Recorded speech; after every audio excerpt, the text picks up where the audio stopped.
The following story has 4 parts. Part 1. Lily. I'm Lily, and my husband Thomas and I had been married for 5 years without any children. So, you can imagine our joy when our precious baby girl arrived. But, both of us are full-time night shift workers at a local hospital. We faced the daunting task of finding a reliable nanny who could take care of our little one from 11 p.m. to 9 a.m. We went through countless interviews with candidates who lacked experience or were unavailable during those crucial hours. Then, we finally met Mrs. Thompson, and we thought she was almost perfect. Her impressive resume and experience taking care of infants, including a disabled child, put us at ease. What's more, she was willing to work those unusual hours for us. Despite her qualifications, one thing about her made me uneasy: her large, bulky purse, which she held tightly by her side. Even after meeting her at our home, my unease persisted every time I saw that bag. I shared my feelings with Thomas, but he thought I was being paranoid and urged me to disregard my worries. With no other viable candidates, we decided to hire her as our nanny. I have to say, Mrs. Thompson was truly wonderful. She was so kind to us and to our daughter. She always assured us that she took great care of our daughter while we were at work. Our house was always cleaner when we returned home, and she even went the extra mile to cook for us once. Despite her excellent work, my suspicions about her bag never went away. She never left the bag unattended, even when using the restroom, which only added to my concern. One day, while Mrs. Thompson was playing with our daughter as we were leaving for work, I noticed that she had placed her bag on the table. I tried to catch a glimpse of its contents from the corner of my eye, but as she noticed, she quickly grabbed it and became angry with me, warning me that any further attempts to look in her bag would result in her leaving immediately. I had no choice but to apologize and leave for work, knowing that we couldn't afford to lose her as our nanny. Every time I brought my concern to Thomas, he always told me to shrug it off, insisting that there was other more important thing for us to worry about. Yes, there was. After we had our baby girl, we noticed a steady decline in her health without any reason. As a doctor and a nurse ourselves, my husband and I conducted numerous tests on her. But we were at a loss as to what could be causing her illness. As we ran more tests, my anxiety grew as we couldn't find any answers. I became increasingly frustrated as I reviewed all the test results again and again. According to all the test results, our daughter was supposed to be a healthy baby girl, and it truly pained me not knowing what was wrong. Realizing that we had exhausted all other possible explanations, my mind fixated on one reason: Mrs. Thompson's bag. What exactly was in her bag? What could she have possibly fed our baby from that bag? Was there something in the bag that was causing our daughter's health to decline? Could it be cursed? These thoughts consumed me, leaving me feeling helpless and anxious. After a year of having Mrs. Thompson as our nanny, our daughter's condition worsened to the point where she had to be in bed all the time.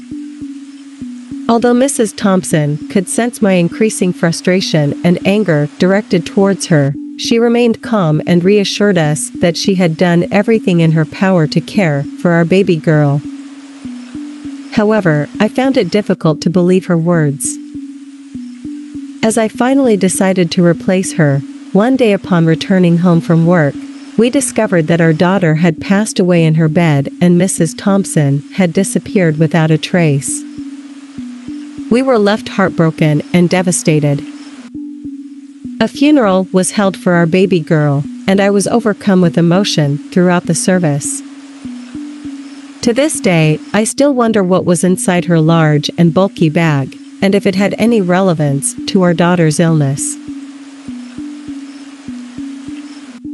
Part 2. Thomas.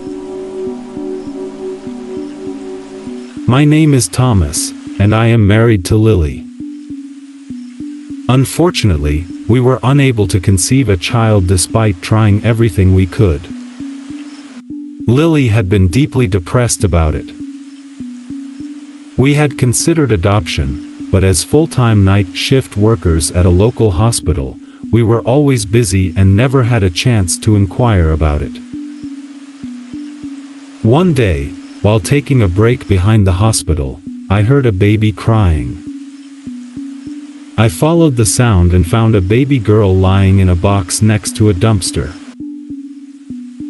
I had heard stories about teenage mothers dumping their babies near hospitals or church doors, but I had never witnessed it myself. I was shocked, but I had a sudden thought. I wanted to take care of the baby. I called Lily right away, and she came to see the baby girl. She was nervous about our decision at first, but as soon as she saw the baby, her heart melted. We made the boldest decision we had ever made, and we took the baby girl home and made her our own child. As we brought the baby girl home, we were both excited and nervous about what the future held for us. We didn't know anything about taking care of a baby, but we were determined to make it work. It was a little tough in the beginning, but we finally found Mrs. Thompson, our nanny. She was really a wonderful nanny and took excellent care of our daughter. However, Lily couldn't shake the feeling of unease whenever she saw Mrs. Thompson's huge bag by her side. It seemed unusually large, and there was no logical reason for it to be so big. I could understand Lily's anxiety, given how perfect Mrs. Thompson seemed to be. Lily wondered if Mrs. Thompson might be a spy from the FBI or local police, and if the bag contained weapons or hidden microphones that could be used to frame us for stealing our daughter. In reality, we had not stolen our daughter, she had been abandoned, and we were simply taking care of her.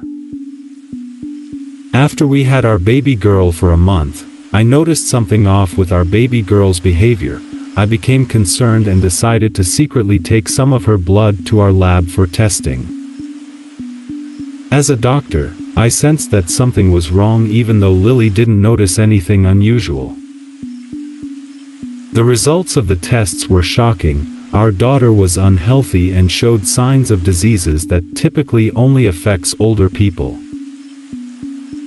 I conducted further research and discovered that it was a rare disease with no cure. Children with this disease usually had a life expectancy of a maximum of 20 years. However, there was one drug that had not been approved by the FDA, but had shown great promise in prolonging life up to 40 years. I couldn't bring myself to tell Lily about the devastating news. However, I was determined to make the next 40 years count for our daughter. So, I used all my professional connections and influence to obtain the drug. One day, I pulled Mrs. Thompson aside and gave her 30 different sets of drugs. Yes, this new treatment required these many drugs. I provided her with specific instructions on how to administer the drugs, but I asked her not to let Lily know yet. Mrs. Thompson agreed and placed all the medicine in her large bag. I was hopeful that the right treatment would improve our daughter's health, but as time passed, her condition deteriorated. I was shocked. I was afraid that the drugs I gave her were causing the issues. When Lily suggested taking our daughter to the hospital for tests, I pretended to take her blood and urine to do tests but forged the results to hide the truth.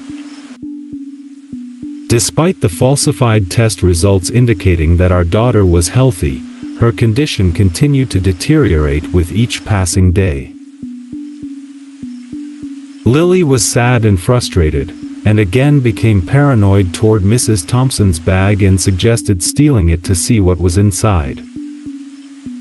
She believed it must be cursed or something. However, I knew what was in there, and I couldn't imagine the consequences if Lily found out the truth about our daughter's disease and the unapproved drugs I had given her. Despite my hopes that the side effects of the drugs would pass, our daughter's health never improved, and we never got to have the 40 years together that I had hoped for. One day, when we returned home from work, we were devastated to find our daughter had passed away in her bed, and Mrs. Thompson had disappeared without a trace. My heart was heavy with grief and guilt. Was it my decision to use the unapproved drugs that led to our baby girl's untimely death? I couldn't help but wonder if I had made the wrong choice. Perhaps she could have 20 years of life.